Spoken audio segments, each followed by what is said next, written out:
पति ब्रह्मचारी।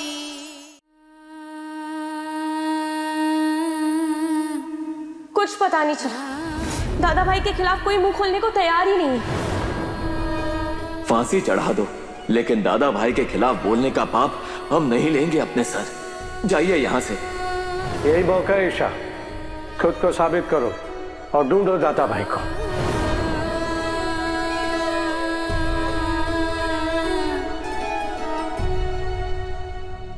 क्या हुआ है साहिबा, इतनी उदास क्यों है आप?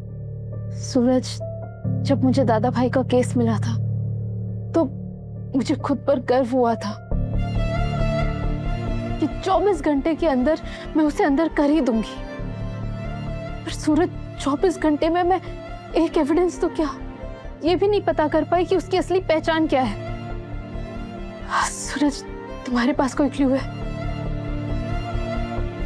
क्लू तो नहीं है ईशा जी, लेकिन हाँ, इतना जरूर पता है कि आप दादा भाई को पकड़ लेंगे।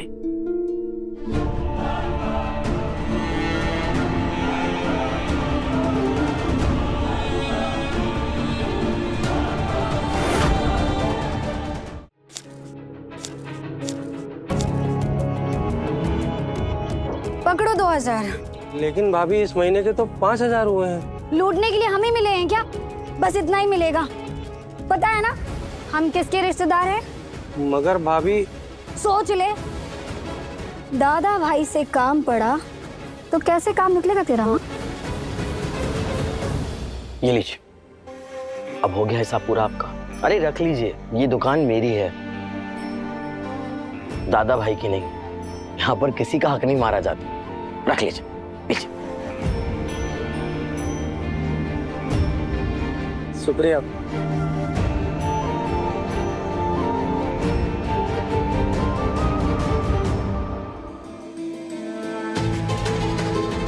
बाबू, क्या किया तुमने? हाँ, ईमानदारी का बोझ चढ़ा है क्या आप पे? अरे देवर जी से कुछ सीखो, अपनी बीवी की एक भी बात नहीं काटते। ऐसा है, ये दुकान ना मैंने अपनी मेहनत की कमाई से खड़ी करी है बाबू। इस पे तेरी चालाकी और धोखेधड़ी से ऐठी हुई चिल्लर का दाग लगने नहीं दूंगा है। चले हरिश्चंद्र बन गए। अरे ईमानदारी की कमाई से ऐशो आराम नहीं खरीदे जाते। भाभी ने तो घर घर गली गली सब्जी वाले, रिक्शा वाले सबसे आपके बारे में पूछताछ कर ली। यहाँ तक कि भेस भी बदल कर आ गए। वो तो आपने पहचान लिया, वरना तो कल सच उनके सामने आ जाता। ईशा जी पूरी निष्ठा, ईमानदारी और शिद्दत से अपनी ड्यूटी निभा रही। ऐसे में पति होने के नाते मेरा पूरा फर्ज बनता है कि मैं उनकी मदद करूं। मतलब? ईशा जी दादा भाई तक पहुंचना चाहती है ना, तो ठीक है, मैं करूंगा उनकी मदद। भैया ये इससे पहले कि ईशा जी अपने पहले केस को लेकर हताश हो जाए, दादा भाई आएगा उनके सामने। मैं अपनी पत्नी की जीत चाहता हूं, बदले में मुझे खुद को ही दांव पे क्यों ना लगाना पड़े।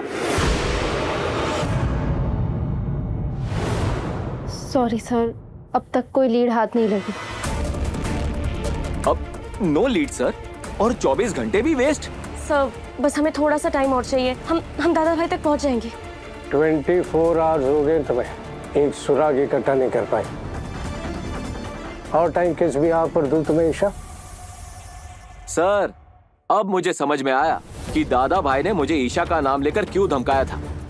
क्योंकि उसे पता था कि एक औरत उसका कुछ नहीं बिगाड़ सकती। डैम इट, अगर मैं होता ना सर, तो अभी तक तो दादा भाई तक पहुंचने का सुराग मेरे हाथ में होता। सर, उसने इन औरतों को बेवकूफ बनाया है। अपनी बकवास बंद करो। ओ प्लीज, अब औरत मर्द बराबरी का हक, ये लड़ाई शुरू मत कर देना, जो तुम औरतों का फेवरेट टॉपिक है। दादा भाई समाज के लिए खतरा है, और उस तक पहुंचने में तुम फेल हुई हो। साहिल, आज से ये केस तुम लीड करोगे। Thank you sir. But sir, Isha ने इस केस पर बहुत मेहनत की है सर, please. I want results.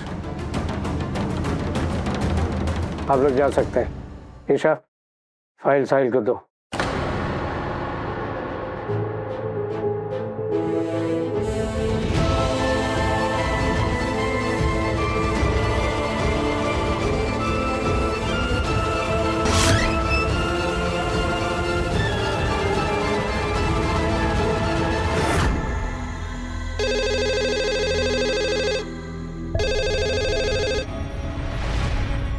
Yes Isha,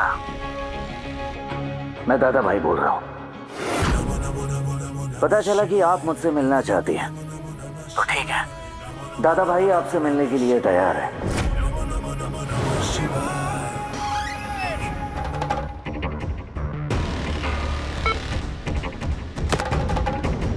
hello Shreya. दादा भाई को कैसे पता चला कि मेरे केबिन में श्रेया आई? कहीं केबिन में कैमरा? परेशान मत होइए, केबिन में कैमरा नहीं है। मैं आपके हाव भाव को अच्छी तरह से समझता हूँ, इसलिए। अगर तुम इतना ही जानते हो मुझे, तो ये भी जानते होंगे कि जब तुम्हारा और मेरा सामना होगा तो मैं तुम्हें छोड़ने वाली नहीं। फिर भी मुझसे मिलना चाहते हो? जी, इसलिए मैंने शर्त रखी है कि आप मुझसे मिलेंगी, वो भी अकेले, निहत्थे, कोई पुलिस फोर्स नहीं। नहीं, मंजूर है। कहाँ और कब आना होगा?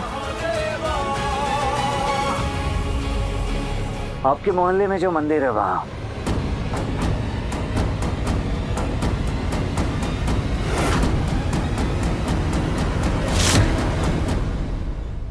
Hello hello. अजीब बात है, ये दादा भाई तुम्हें तुम्हारे ही घर के पास मिलने क्यों बुला रहा है? कहीं अब वो मेरे परिवार वालों को टारगेट तो नहीं कर रहा?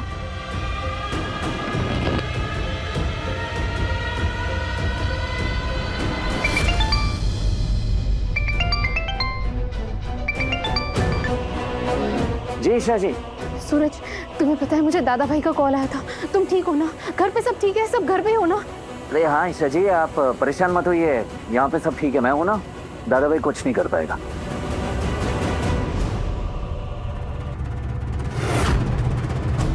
अब तो तुमसे मिलना और भी ज्यादा जरूरी है दादा भाई। छोड़ूंगी नहीं तुम्हें।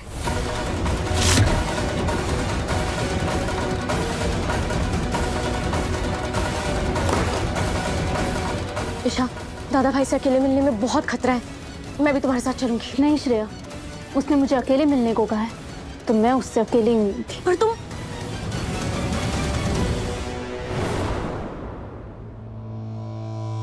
श्रेया जी, आपने आईपीएस क्यों ज्वाइन किया?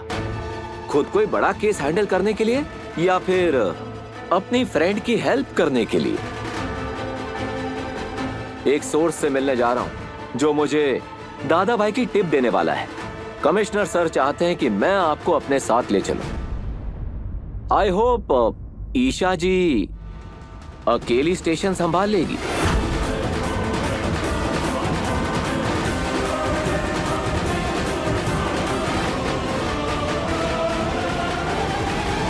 दादा भाई जिंदाबाद, दादा भाई जिंदाबाद, दादा भाई जिंदाबाद, दादा भाई जिंदाबाद, दादा भाई जिंदाबाद, दादा भाई जिंदाबाद, दादा भाई जिंदाबाद, दादा भाई जिंदाबाद, दादा भाई जिंदाबाद, दादा भाई जिंदाबाद, दादा भाई जिंदाबाद, दादा भाई जिंदाबाद, दादा भाई जिंदाबाद, दादा भाई जिंदाबाद, दादा भाई जिंदाबाद, दादा भाई जिंदाबाद, दादा भाई जिंदाबाद, दादा भाई जिंदाबाद।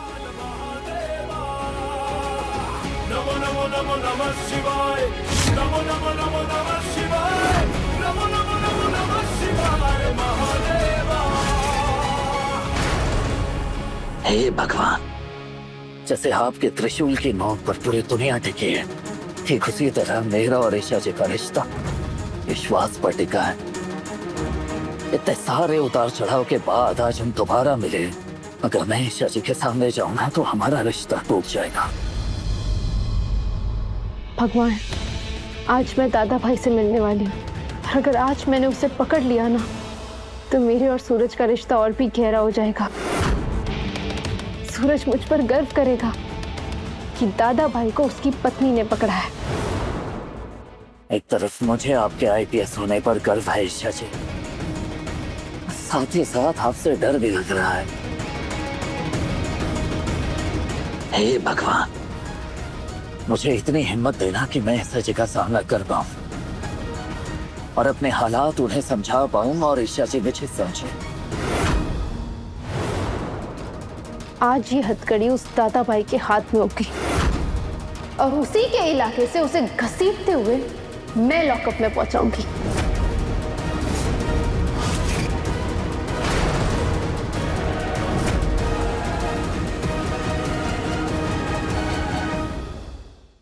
पति ब्रह्मचारी शाम 7 बजे दंगल टीवी पर।